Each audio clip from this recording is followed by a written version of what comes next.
Hola, buenos días mis hermanos y hermanas en Cristo. Deseo que Dios les bendiga y hermanos sigamos orando por nuestra hermana María Rocha. Hasta el momento de realizar esta grabación, ella nos la reportaban muy grave en la ciudad de Chihuahua. Está en terapia intensiva.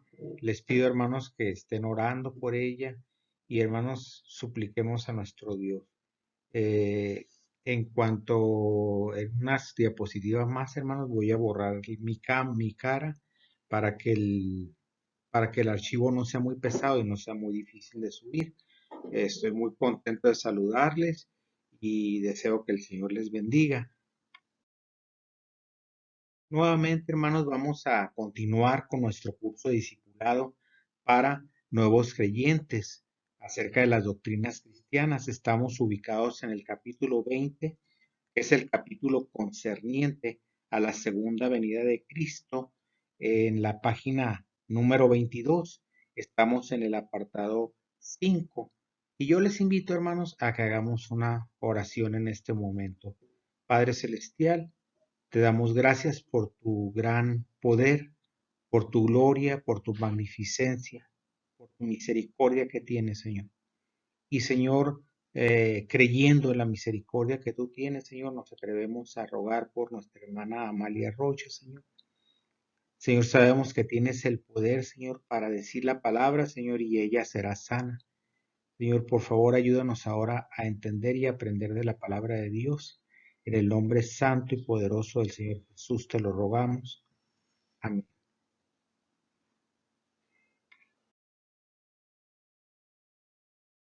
Bien, hermanos, recordando acerca de lo que vimos la semana anterior, recordemos que todos aquellos que acepten la marca de la bestia, los que adoren al anticristo y su imagen, irán al lago de fuego. En cambio, los que mueren en Cristo, dice la palabra de Dios, que reposarán de sus obras y solamente se les pide tres cosas: paciencia, obediencia y fe. Paciencia para soportar la persecución terrible, cual no la ha habido, de la gran tribulación. Obediencia a cada uno de los mandamientos de nuestro Señor y fe en que el Señor es fiel para cumplir cada uno de esos mandamientos. Bien, el día de hoy nuestra clase nos toca tratar acerca de el texto del último texto, que es que es el texto clave de este apartado. Se encuentra en Apocalipsis capítulo 21, verso 8. Dice la palabra de Dios así: pero los cobardes e incrédulos, los abominables y los homicidas, los fornicarios y hechiceros, los idólatras y todos los mentirosos tendrán su parte en el lago que arde con fuego y azufre, que es la muerte segunda. Bien, hermanos, en el contexto nosotros vamos a encontrar, hermanos, que hay un juicio previo a esto, que es el llamado juicio del gran trono blanco, y se encuentra en el mismo libro de Apocalipsis, un poco más atrás, en los versos del 11 al 15, y dice la palabra de Dios de la siguiente manera: y vi un gran trono blanco y al que estaba sentado en él, delante del cual huyeron la tierra y el cielo, y ningún lugar se encontró para ellos. Y vi a los muertos grandes y pequeños de pie ante Dios, y los libros fueron abiertos. Y otro libro fue abierto, el cual es el libro de la vida, y fueron juzgados los muertos por las cosas que estaban escritas en los libros según sus obras. Y el mar entregó los muertos que había en él, y la muerte y el Hades entregaron los muertos que había en ellos, y fueron juzgados cada uno según sus obras. Y la muerte y el Hades fueron lanzados al lago de fuego. Esta es la muerte segunda. Y al que no se halló inscrito en el libro de la vida, fue lanzado en el lago de fuego. A esta se le llama la segunda resurrección. Ahora, haciendo un panorama más amplio de lo que está pasando, el Señor ha descendido ya del cielo. Con la espada que sale de su boca, Él derrota a los pueblos, a los ejércitos que están con el anticristo y el falso profeta y que planean pelear contra Él, los derrota y el falso profeta y el anticristo son arrojados al lago de fuego. En, fueron arrojados vivos, dice la palabra de Dios, allá al final del capítulo 19. Después, Satanás es atrapado y es cautivo por 1000 años en el abismo, es lo que dice la palabra de Dios. Inmediatamente después se consuma la primera resurrección. Esta primera resurrección son aquellos que murieron durante la gran tribulación, víctimas de la persecución de la bestia y el falso profeta y de la imagen que hizo, que le dio vida el falso profeta. Acuérdense, dice la palabra de Dios ahí en el capítulo 20, verso 4, el precio por el cual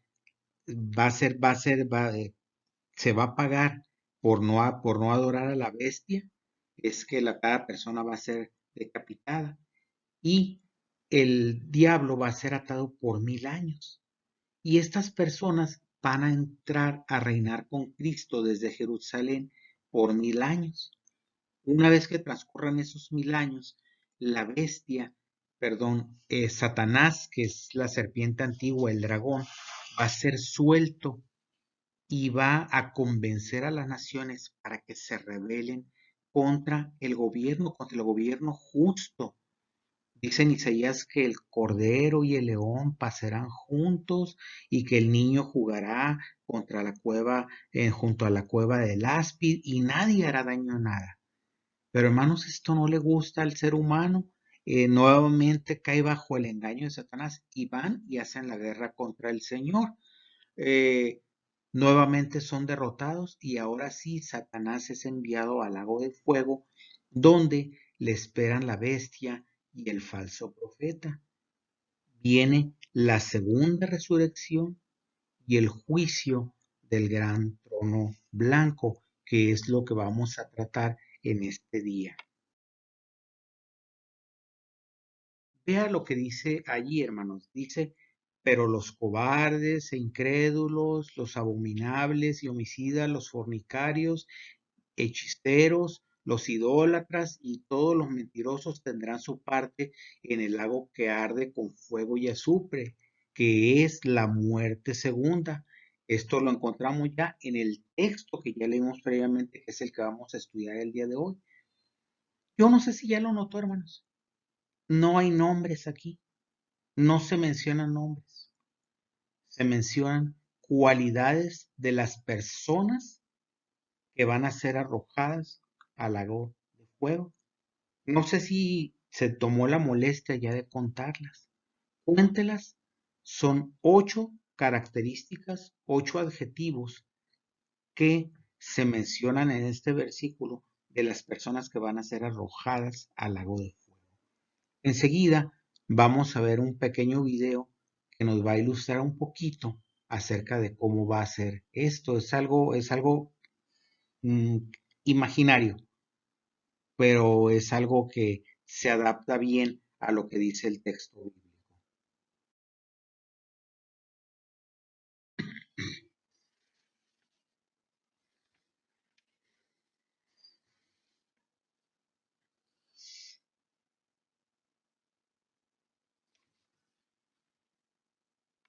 Delante del trono estaban todos los que murieron sin la salvación. Bien, hermanos, ¿qué características tendrán aquellas personas que estarán en este juicio? Primeramente, abre con un capítulo grande de personas a los que le llama los cobardes. Sorprende que se inicie con estas personas en esta lista. ¿Por qué? Porque define a quienes no quisieron seguir a Dios por temor a las consecuencias. son los que se retractaron o renunciaron a la fe en Cristo ante la persecución o la burla. Personas miedosas se encogieron de pavor cuando fueron desafiadas a vivir para Dios. El miedo es lo opuesto a la fe. Son los mencionados por Jesús en el capítulo 13 del libro de Mateo, que son las personas que cayeron junto a los pedregales.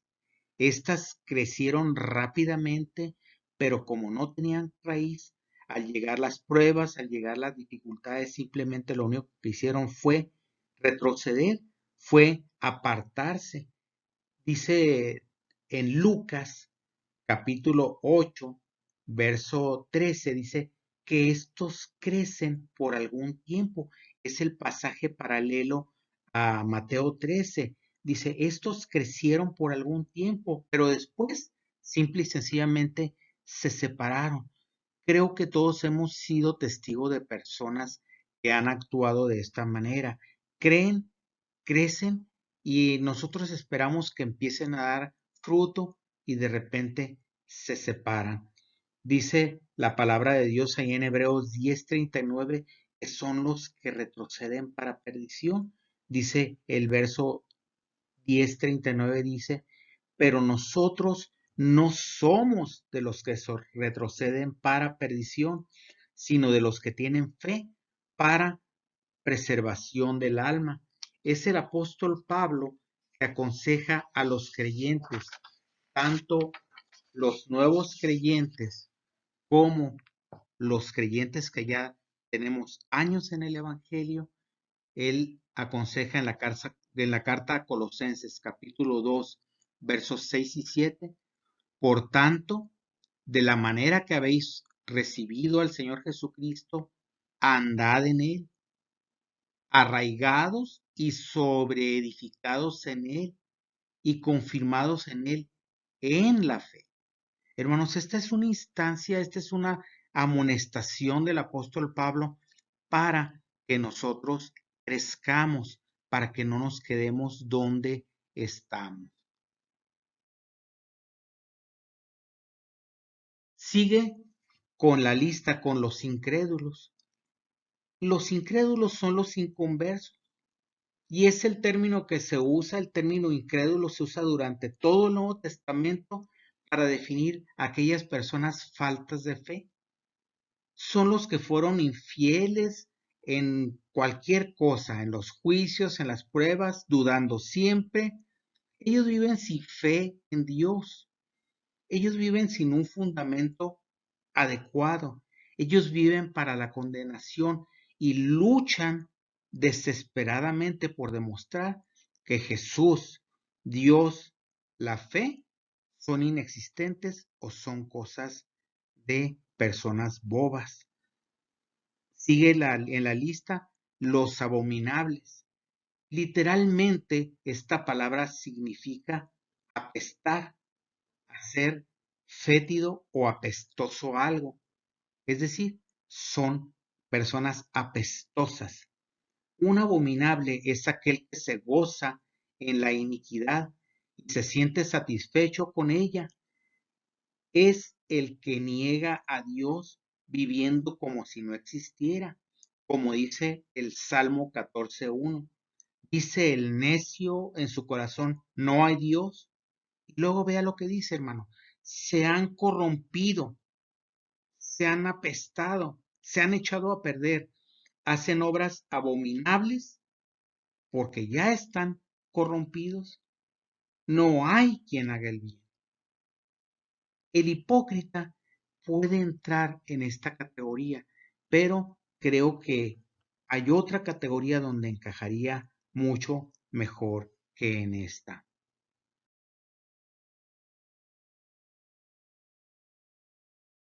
Sigue nuestra lista, los homicidas. Se refiere a gentes que practican el asesinato o se gozan con los que lo practican o se gozan de escuchar de él. Se conceptúa así delante de Dios a quienes aborrecen a sus hermanos también. De acuerdo a la primera de Juan 3:15, Dice que todo aquel que aborrece a su hermano es homicida. Y dice, y sabéis que ningún homicida tiene vida eterna permanente en él. Fue exactamente a lo que se refirió el Señor Jesucristo cuando predicó el Sermón del Monte, cuando expresó aquellas palabras que dice, oísteis que fue dicho, amarás a quien te ame y aborrecerás a quien te aborrezca. Y él dice, yo les digo, amen a quien les aborrezca y hagan bien a aquellos que les maldice.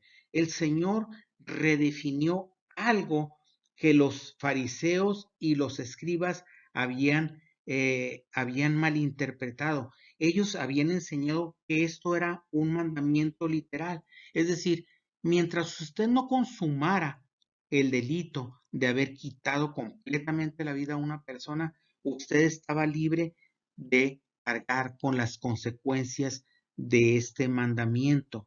Así que el odio, el rencor, los insultos no eran considerados como transgresiones a la ley.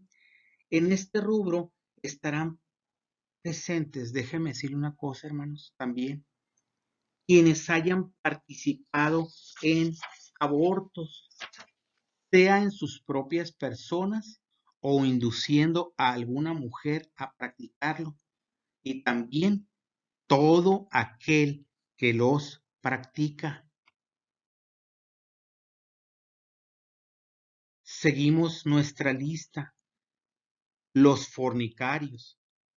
Los fornicarios, hermanos, tienen su raíz en una palabra griega que se llama pornis. Pornis, si usted nada más teniendo un poquito de imaginación, hermanos, ¿a qué se le figura esa palabra? A pornografía. De ahí viene la palabra pornografía. Hermanos, estas son las personas que se gozan y practican cualquier clase de inmoralidad sexual.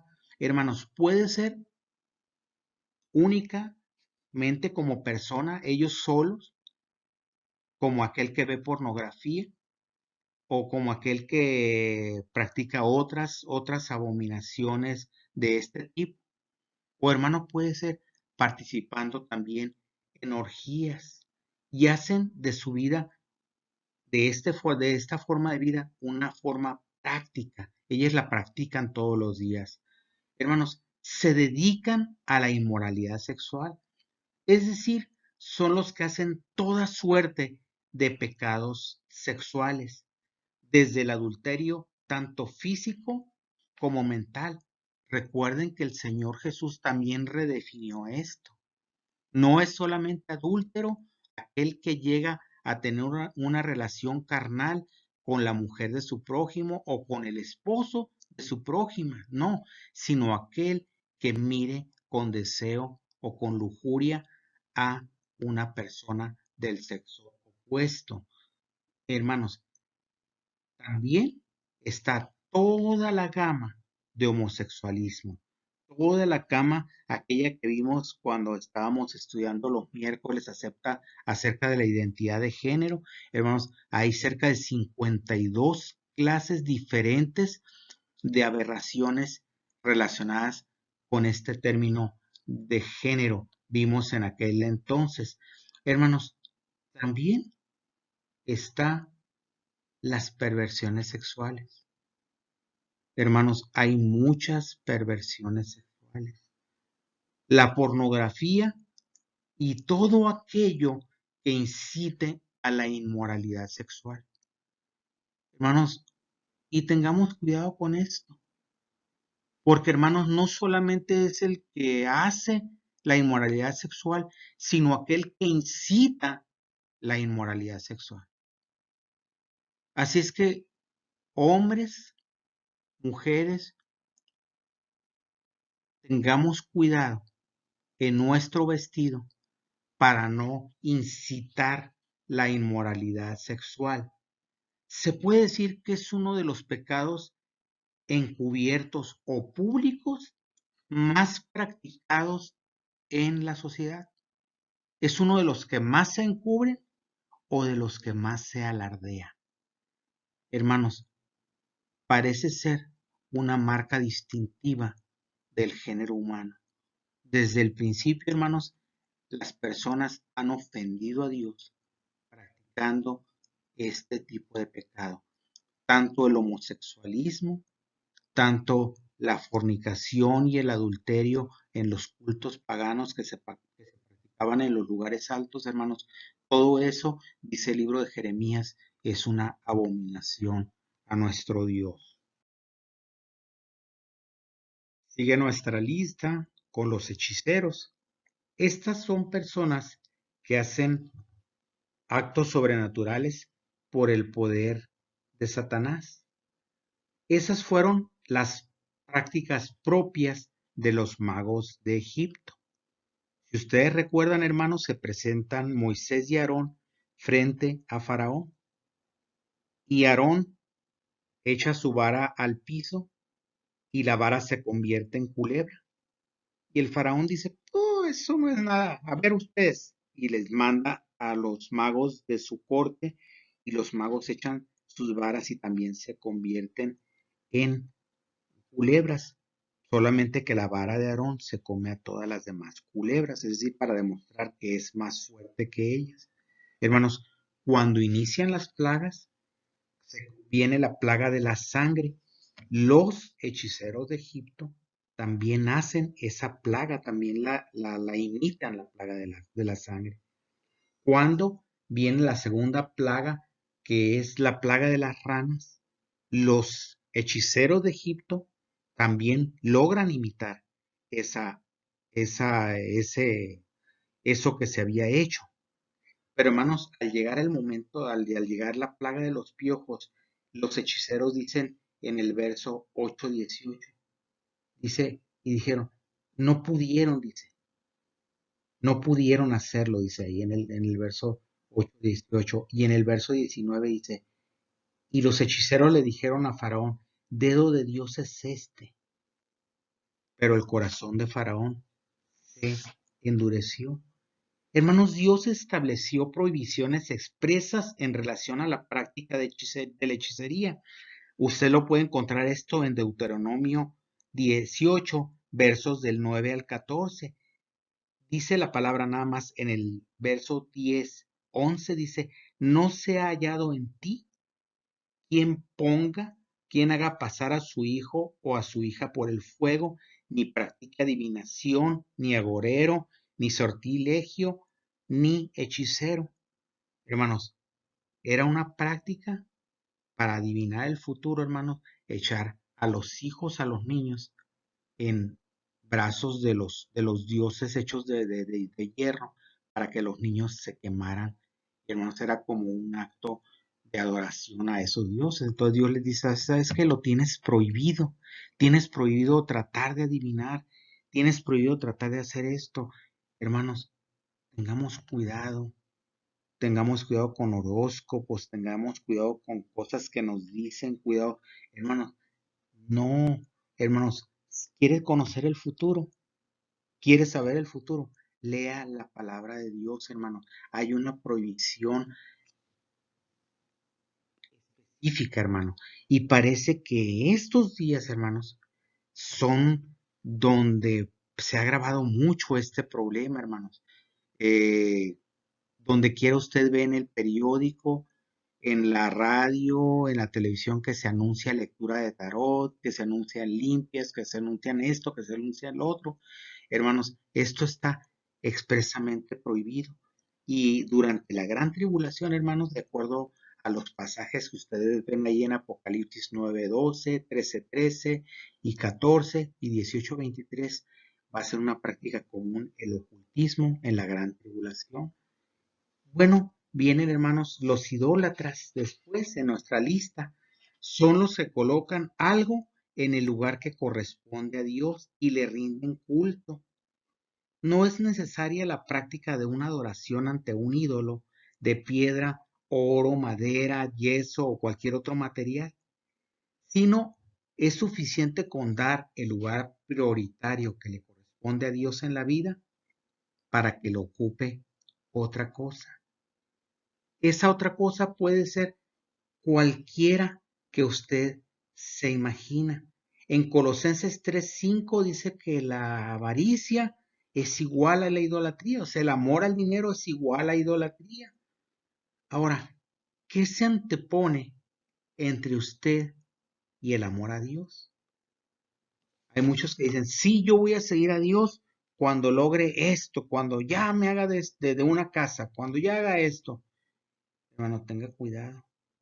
Si está en lugar de Dios, puede ser que usted sea un idólatra. Y hermanos, hay muchos, y hoy parece ser que, hermanos, que cuando usted dice, es que voy con mi familia, parece como que dijera la palabra mágica, el pasaporte para decir, estoy bien. Y hermanos, en la televisión donde quiere decir, hazlo todo, pero hazlo en familia. Hermanos, cuando el Señor Jesucristo dice, ¿sabes una cosa? Si para servirme a mí te es necesario apartarte de tu familia, hermanos, no es pretexto. Todo aquello que ocupe el lugar, el primer lugar en nuestra vida, que le debe de corresponder al Señor Jesucristo, hermanos, es idolatría. No nos equivoquemos. Y hermanos, como último rubro, como colofón, como colofón final, vienen todos los mentirosos.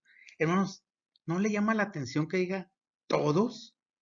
Hermanos, todos quiere decir que aún aquellos que dicen mentiras para sobrevivir, que dicen mentiras para salir adelante, que dicen mentiras para salir del aprieto, hermanos, dice que todos esos mentirosos, todos ellos, no va a escapar ni uno de ellos.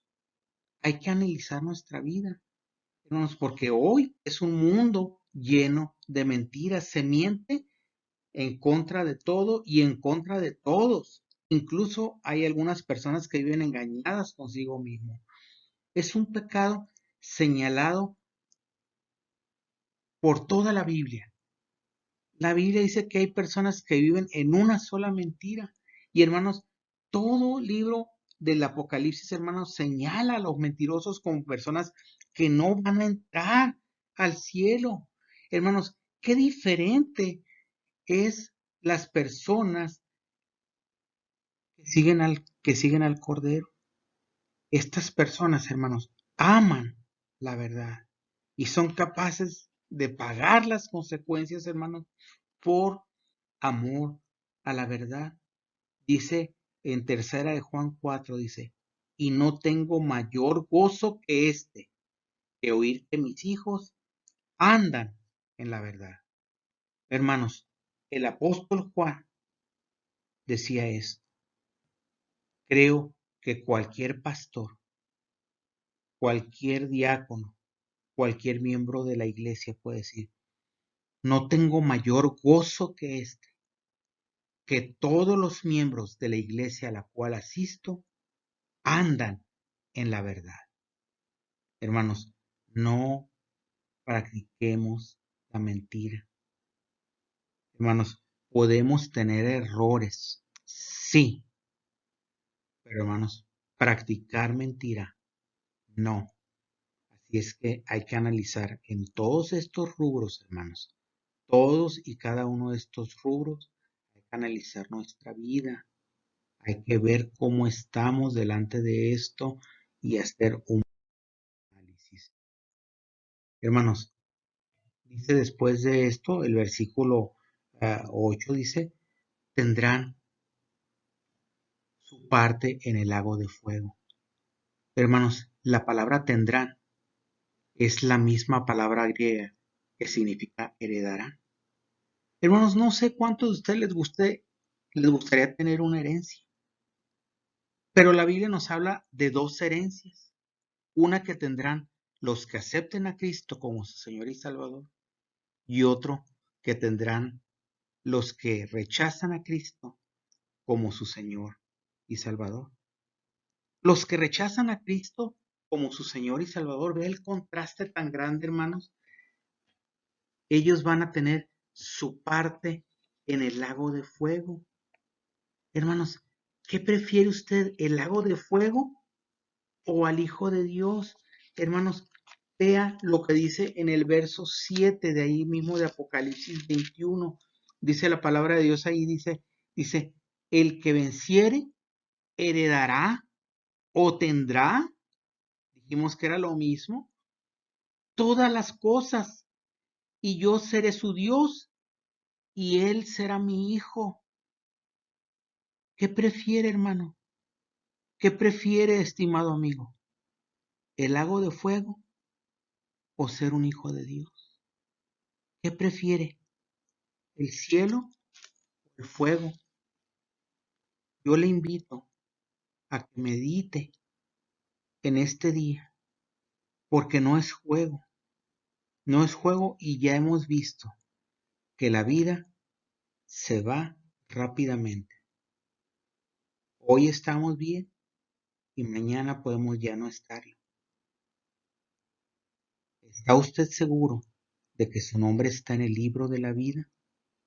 ¿Está usted seguro de que su nombre está inscrito ahí? ¿Está usted seguro que no tiene usted estas características, estas 8 maléficas características? Yo le invito a usted que haga una decisión, porque que le acepte. Y si usted ha hecho una decisión en esta mañana o tiene algún comentario, hágamelo saber al WhatsApp que aparece en su pantalla. Si usted ha aceptado a Cristo, que haga esta oración conmigo. Nos veamos la próxima semana. Padre Celestial, alabamos tu nombre, te damos honra, gloria y honor. Padre Celestial, no queremos, Señor, que nadie se pierda. Tú no quisiste nunca que nadie se perdiera, Señor, y entregaste a tu Hijo para que todos fueran salvos por tu sacrificio. Señor, es nuestra elección ahora. Es la elección de cada una de las personas. Te aceptan o te rechazan. O ser hijo de Dios o el lago de fuego. Padre Celestial, te pido que tu Espíritu Santo trabaje en todas aquellas personas que aún no te han aceptado. Y Señor, a nosotros nos hagas meditar en el gran amor, Señor, y en todo lo que, Señor, tuviste que pagar para que nosotros no pasáramos por eso. En el nombre santo y poderoso de Cristo Jesús. Amén. Gracias. Hasta la próxima semana, hermanos. Dios les bendiga.